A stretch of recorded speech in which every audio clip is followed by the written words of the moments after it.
ಅನ್ನದಾತ ಸುಖೀಭವ ಕಾರ್ಯಕ್ರಮದ ಸಮಸ್ತ ವೀಕ್ಷಕರಿಗೆ ಈ ವಾರದ ರೆಟ್ರೋ ಟು ಮೆಟ್ರೋ ಕಾರ್ಯಕ್ರಮಕ್ಕೆ ಸ್ವಾಗತ ಸುಸ್ವಾಗತ. ಇದು ಜರ್ನಿ ಆಫ್ ಕನ್ನಡ ಸಿನಿಮಾ.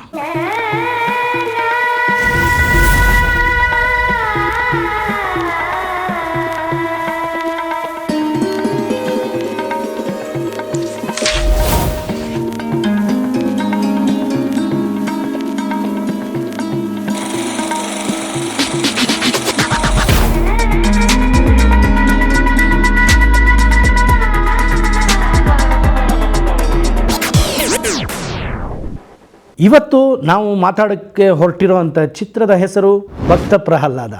ಈ ಚಿತ್ರ 1942ನೇ ಇಸ್ವಿಯಲ್ಲಿ ಅದ್ಭುತವಾದ ಚಿತ್ರ ಹಾಗೂ ಅತ್ಯಂತ ಜನಪ್ರಿಯವಾದಂಥ ಚಿತ್ರ. ಈ ಚಿತ್ರ ಕಲೈಮಣಿ ಎಂಬ ಲಾಂಛನದಡಿ ಪ್ರೊಡ್ಯೂಸ್ ಆಗುತ್ತೆ ಮತ್ತು ಇದು ಮದ್ರಾಸಿನ ನ್ಯೂ ಟೌನ್ ಎಂಬ ಸ್ಟುಡಿಯೋದಲ್ಲಿ ಚಿತ್ರೀಕರಣಗೊಳ್ಳುತ್ತೆ. ಈ ಚಿತ್ರದ ಸಂಪೂರ್ಣ ಹಕ್ಕನ್ನು ಮೈಸೂರು ಫಿಲ್ಮ್ಸ್ ಕಾರ್ಪೊರೇಷನ್ ಅವರು ಪಡೆದುಕೊಂಡಿರ್ತಾರೆ.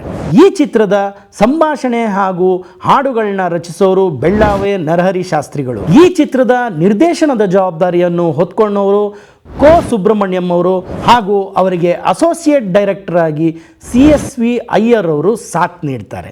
ಈ ಚಿತ್ರದ ಸಂಗೀತ ನಿರ್ದೇಶಕರು ಎಲ್ ಮಹೇಶ್ವರ ಅವರು. ಈ ಚಿತ್ರದ ಮುಖ್ಯ ಭೂಮಿಕೆಯಲ್ಲಿ MV ರಾಜಮ್ಮ, ಕುಮಾರಿ, ಚಂದ್ರಮ್ಮ, ಶ್ರೀನಿವಾಸ ಮೂರ್ತಿ, ಕೋ ಅಚ್ಯುತರಾವ್ ಅವರು, ಶೇಷಾಚಾರ್ ಅವರು ಮತ್ತು ಹಲವು ಕಲಾವಿದರು ಈ ಚಿತ್ರದಲ್ಲಿ ಮುಖ್ಯ ಭೂಮಿಕೆಯಲ್ಲಿ ಕಾಣಿಸ್ಕೊಂಡ್ರು. ಇದೇ ಚಿತ್ರದಲ್ಲಿ ಅಖಂಡಾಸುರನಾಗಿ ಸಿಂಗನಲ್ಲೂರು ಪುಟ್ಟಸ್ವಾಮಯ್ಯ ಅವರು ಅಂದರೆ ಡಾಕ್ಟರ್ ರಾಜ್ಕುಮಾರ್ ಅವರ ತಂದೆಯನ್ನು ನಟಿಸಿರ್ತಾರೆ. ಈ ಚಿತ್ರದ ಕಥಾ ಸಾರಾಂಶ ಏನು ಅಂದರೆ, ಹರಿಭಕ್ತನಾದ ಪ್ರಹ್ಲಾದ ಅಂದರೆ ಪ್ರಹ್ಲಾದನಿಗೆ ಬಾಲ್ಯದಿಂದನೇ ಹರಿ ಮೇಲೆ ಭಕ್ತಿ ಜಾಸ್ತಿ.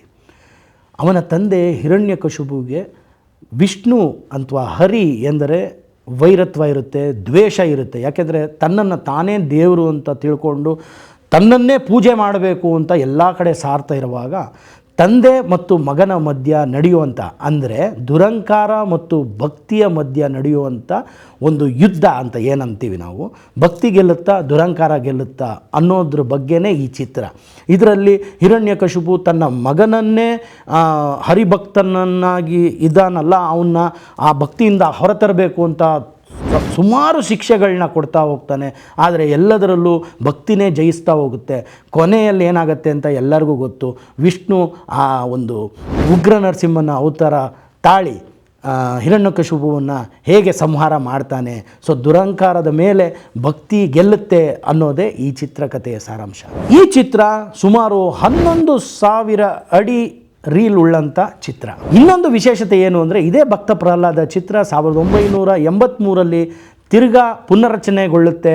ಆ ಚಿತ್ರದಲ್ಲಿ ಡಾಕ್ಟರ್ ರಾಜ್ಕುಮಾರ್ ಅವರು ಹಿರಣ್ಯಕಶಿಪುವಾಗಿ ಮತ್ತು ಡಾಕ್ಟರ್ ಪುನೀತ್ ರಾಜ್ಕುಮಾರ್ ಅವರು ಭಕ್ತ ಪ್ರಹ್ಲಾದನಾಗಿ ಕಾಣಿಸ್ಕೊಳ್ತಾರೆ. 1942ನೇ ಇಸ್ವಿಯಲ್ಲಿ ತಾಂತ್ರಿಕವಾಗಿ ಅಷ್ಟು ಫೆಸಿಲಿಟೀಸ್ ಇಲ್ಲದೆ ಹೋದ್ರೂ ಆ ಕಾಲಕ್ಕೆ ಭಕ್ತಿ ಪ್ರಧಾನ ಇರುವಂಥ ಈ ಚಿತ್ರದಲ್ಲಿ ಕೆಲವು ದೃಶ್ಯಗಳನ್ನ ಎಲ್ಲರ ಗಮನ ಸೆಳೆಯೋ ಹಾಗೆ ಅವರು ಚಿತ್ರೀಕರಿಸಿದರು. ಈ ಚಿತ್ರದ ಮತ್ತೊಂದು ವಿಶೇಷತೆ ಏನು ಅಂದರೆ, ಪ್ರಹ್ಲಾದನ ಪಾತ್ರದಲ್ಲಿ ಡಾಕ್ಟರ್ ರಾಜ್ಕುಮಾರ್ ಅವರು ಬಾಲನಟನಾಗಿ ಅಭಿನಯಿಸಿರ್ತಾರೆ. ಹಿರಣ್ಯಕಶಿಪುವಿನ ದುರಂಕಾರವನ್ನು ಹಾಗೂ ಪ್ರಹ್ಲಾದನ ಅಚಲ ಭಕ್ತಿಯನ್ನು ಭಾವನಾತ್ಮಕವಾಗಿ ಮನಮುಟ್ಟುವಂತೆ ತೋರಿಸಿರುತ್ತಾರೆ. ಕ್ಲೈಮ್ಯಾಕ್ಸ್ನಲ್ಲಿ ಹರಿಯು ಉಗ್ರ ನರಸಿಂಹನ ಅವತಾರವನ್ನು ತಾಳಿ ಹಿರಣ್ಯಕಶಿಪುವಿನ ಸಂಹಾರ ಮಾಡುವ ದೃಶ್ಯವನ್ನು ತುಂಬ ಸೊಗಸಾಗಿ ಚಿತ್ರೀಕರಿಸಲಾಯಿತು.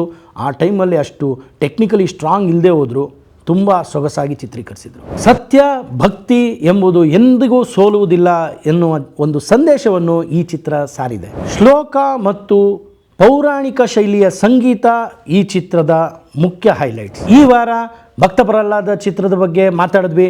ಮುಂದಿನ ವಾರ ಇನ್ನೊಂದು ಚಿತ್ರದ ಜೊತೆ ನಿಮ್ಮ ಮುಂದೆ ಬರ್ತೀನಿ. ಅಲ್ಲಿ ತನಕ ಕೀಪ್ ವಾಚಿಂಗ್.